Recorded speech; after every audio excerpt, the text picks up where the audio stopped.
அத்தியாயம் 126 பிரம்மாண்டமான தெய்வீக ஆன்ம கேடயம் பகுதி 1. லாங்ஹாஃப் சென்னின் குறிக்கோள் இதுதான். அவன் இடது காலை தரையில் ஊன்றியதும் இரும்பு கவசம் உரசும் சத்தத்துடன் மின்னல் வேகத்தில் பாய்ந்தான். தன் நெருப்பு வாளுடன் மின்னல் தாக்குதல் தொடுத்தான். அதன் பிறகு உடனடியாக பிரகாசமான சூரிய தாக்குதல் என்று சொல்லி எதிரியின் கனமான கேடயத்தை வெறித்தனமாக தாக்கினான். குதித்த வேகத்தை பயன்படுத்தி அவன் வாங் யுவான்யுவானை மேலிருந்து குறிவைத்து தன் அடியின் சக்தியை அதிகரித்தான். இது சரியில்லை. வாங் யுவான்யுவான் உடனடியாக உஷாரானாள். அவளுடைய கனமான கேடயம் எதிரியை அருகில் இருந்து தாக்குவதற்குத்தான் பொருத்தமானது, அருகில் இருந்து வரும் தாக்குதல்களை பெறுவதற்கல்ல. அவளுக்கு தற்காப்பு திறன் சுத்தமாக இல்லை. எனவே லாங்ஹாஃப் சென் இப்படி நெருங்கியதும் அவளுடைய அசைவு முழுவதுமாக தடைப்பட்டது. லாங்ஹாஃப் சென்னின் பிரகாசமான சூரிய தாக்குதல் மிகவும் சக்திவாய்ந்ததாக இருந்தது. அதனால் வாங் யுவான்யுவானுக்கு ஒரு அடி பின்வாங்குவதைத் தவிர வேறு வழியில்லை.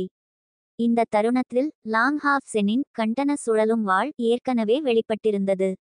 பல போர்வீரர்களுக்கு மத்தியில் வாங் யுவான்யுவான் தனித்து தெரிய அவளுடைய திறமைகள் அதற்கு மேல் இருந்தன. இந்த பெண்ணின் கண்கள் ஆழமான அகலமான பார்வையுடன் இருந்தன. இந்த நொடியில் அவள் எதிர்பாராத விதமாக அவளுடைய பிரம்மாண்டமான கேடயத்தின் உதவியுடன் தன்னை தற்காத்து கொள்ளவில்லை. திடீரென்று அதை மேல்நோக்கி தூக்கினாள். ஒரு கையால் பிடிப்பதற்கு பதிலாக இரு கைகளாலும் பிடித்து தன் கால்விரல்களில் நின்றபடி ஒரு பெரிய சுழலும் பம்பரம் போல தன் இடத்தை விட்டுச் சுழல ஆரம்பித்தாள். ஒரு தீவிரமான வெள்ளி ஒளி அவளுடைய பிரம்மாண்டமான கேடயத்திலிருந்து உடனடியாக வெளிப்பட்டது. விண்வெளி பிளக்கும் சுழலும் கேடயம். வெள்ளி நிற ஒளி அலை அலையாக பரவியபோது லாங்ஹாஃப் சென் ஆச்சரியத்துடன் பார்த்தான். இந்த வேகமாகச் சுழலும் பிரம்மாண்டமான கேடயம் தீவிரமான வெள்ளி ஒளியை வெளியிடுகிறது.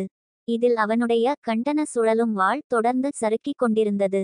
அவனால் கண்டன சுழலும் வாளின் முழு சக்தியையும் காட்ட முடியவில்லை என்பது மட்டுமல்லாமல் அவனால் சக்தியை பயன்படுத்தவும் முடியவில்லை. லாங்ஹாஃப் சென்னின் மனதில் பொறாமை தோன்றியது. இந்த கேடயம் சற்று பெரியதாக இருந்தாலும் அதன் தரம் மிக நன்றாக இருந்தது. அவர்கள் முன் தோன்றிய காட்சி மிகவும் அழகாக இருந்தது. லாங்ஹாஃப் சென்னும் வாங் யுவான்யுவானும் இருவரும் தங்கள் ஆயுதங்களை கிடைமட்டமாகச் சுழற்றி சண்டையிட்டனர்.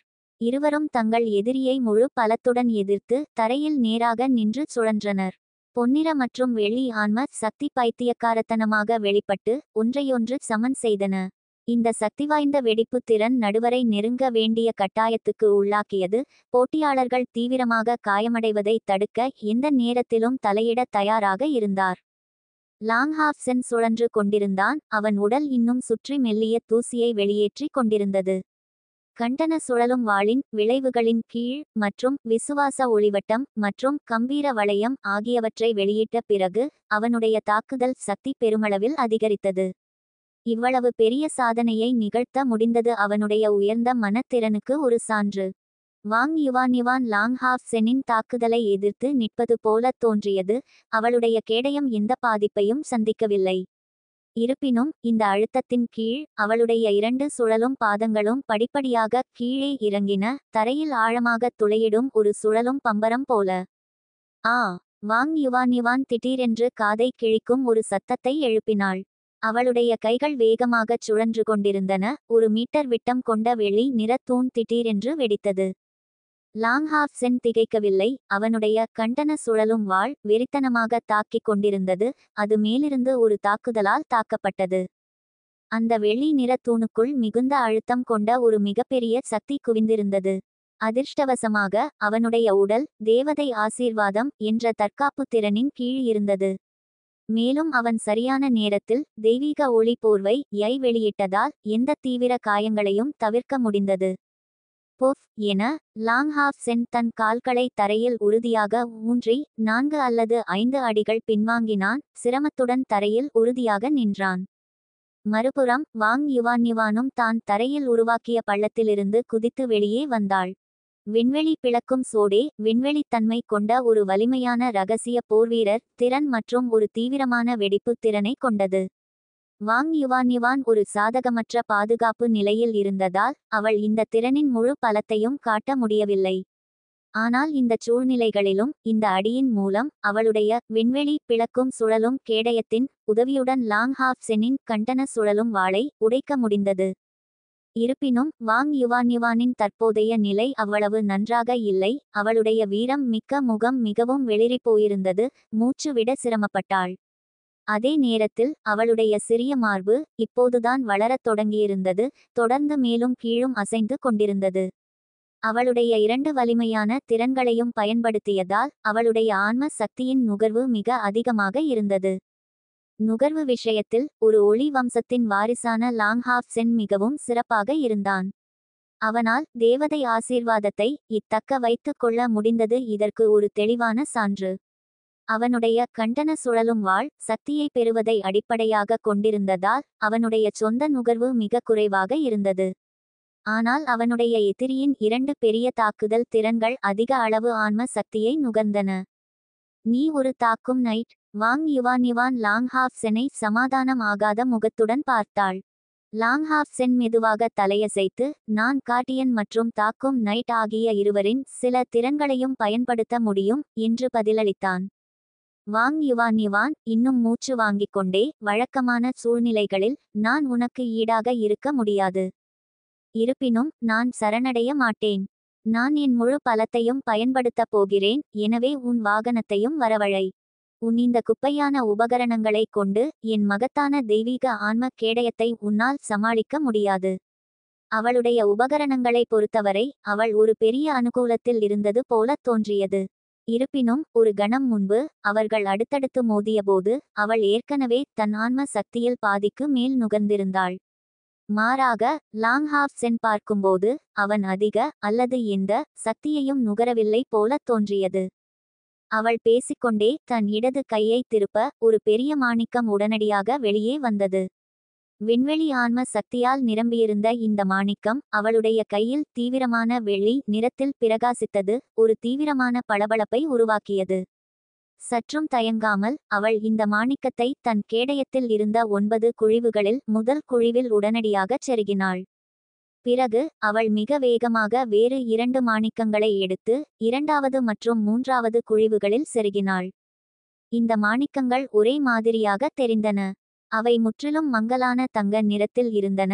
ஆனால் இது புனிதமான தன்மைக்குரிய தங்க நிறம் அல்ல, மாறாக ஒரு மங்கலான சிவப்பு நிற தூய தங்க நிறம். முதல் மாணிக்கம் செருகப்பட்ட பிறகு ஒரு முடிவற்ற வலிமையான மற்றும் திமிரான ஒளி அந்த பெரிய கேடயத்தை நிரப்பி தூய தங்க நிற ஒளியை எல்லா திசைகளிலும் பரப்பியது. இந்த கம்பீரமான இருப்பு ஒரு முழு தலைமுறையையும் கட்டுப்படுத்தும் ஒரு சக்கரவர்த்தி போலத் தோன்றியது. மேலும் ஒளி அவ்வளவு அடர்த்தியாக இருந்தது, அதன் மகிமை எண்ணற்ற ஆண்டுகளின் வரலாற்றை மூடியது போலத் தோன்றியது.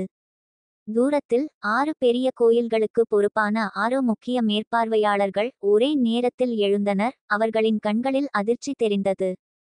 லாங்ஹாவ் சென்னுக்கு இது என்னவென்று தெரியவில்லை என்பது உறுதி.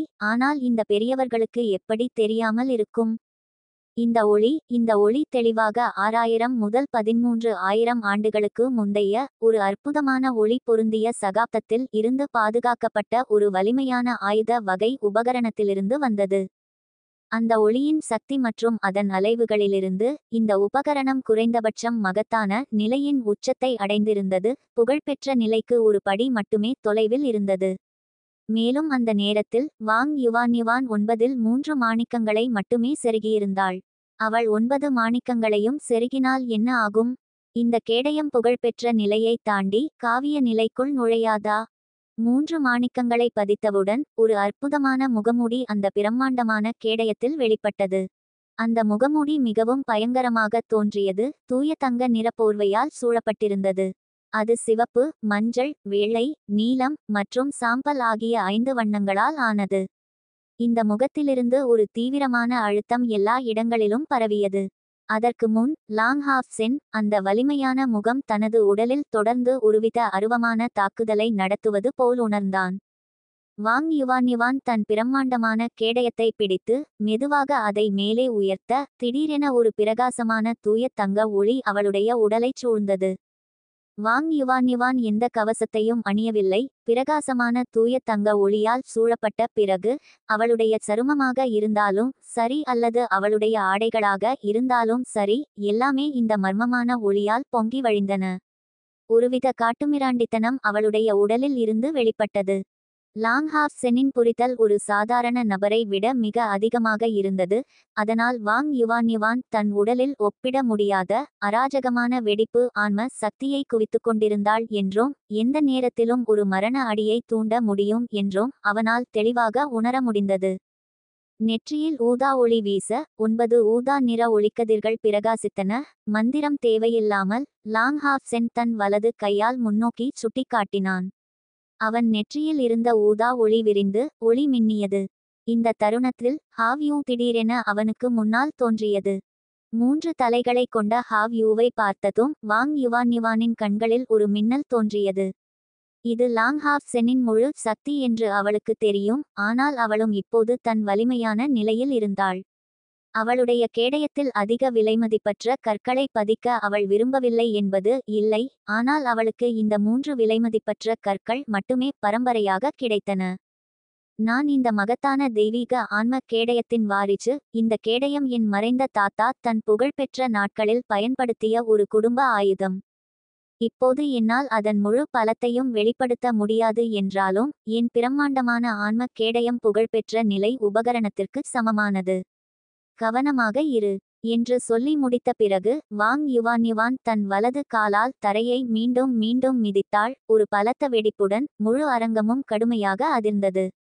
அவளுடைய உடல் முழுவதும் தூய தங்க தீப்பிழம்புகளால் சூழப்பட்டு லாங்ஹாஃப் சென் நோக்கி பாய்ந்தாள். இந்த குடும்ப ஆயுதத்தின் முதல் உரிமையாளர் நேரடி வாரிசுகள் மட்டுமே இதை பரம்பரையாக பெற முடியும் என்று கட்டளையிட்டிருந்தார். இந்த வகை ஆயுதத்தின் பலம் எவ்வளவு இருந்தாலும் சந்தையில் அது விலைமதிப்பற்றது. எல்லாவற்றிற்கும் மேலாக ஒரு உபகரணம் எவ்வளவு நன்றாக இருந்தாலும் அதை உங்களால் பயன்படுத்த முடியாவிட்டால் அது வெறும் அலங்காரம் மட்டுமே. வாங் யுவான் முன்பு மிதித்த தரை 1 மீட்டர் குழிந்து 1.5 மீட்டர் விட்டம் கொண்டிருந்தது தெளிவாக தெரிந்தது. அவளுடைய மிதிதலில் நிறைய சக்தி இருந்தது தெளிவாக தெரிந்தது. மகத்தான தெய்வீக ஆன்ம கேடயத்தின் கொடுமையான சக்தியை எதிர்த்து ஹாவ்யூ எதுவும் உணராதது போல் செயல்பட்டது.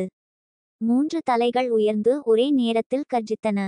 லாங்ஹாஃப் சென்னுக்கு ஹாவ்யூவுடன் ஆழமான தொடர்புகள் இருந்தன. அவன் உடல் மின்னியது. உடனடியாக அவன் ஹாவ்யூவின் முதுகில் குதித்தான்.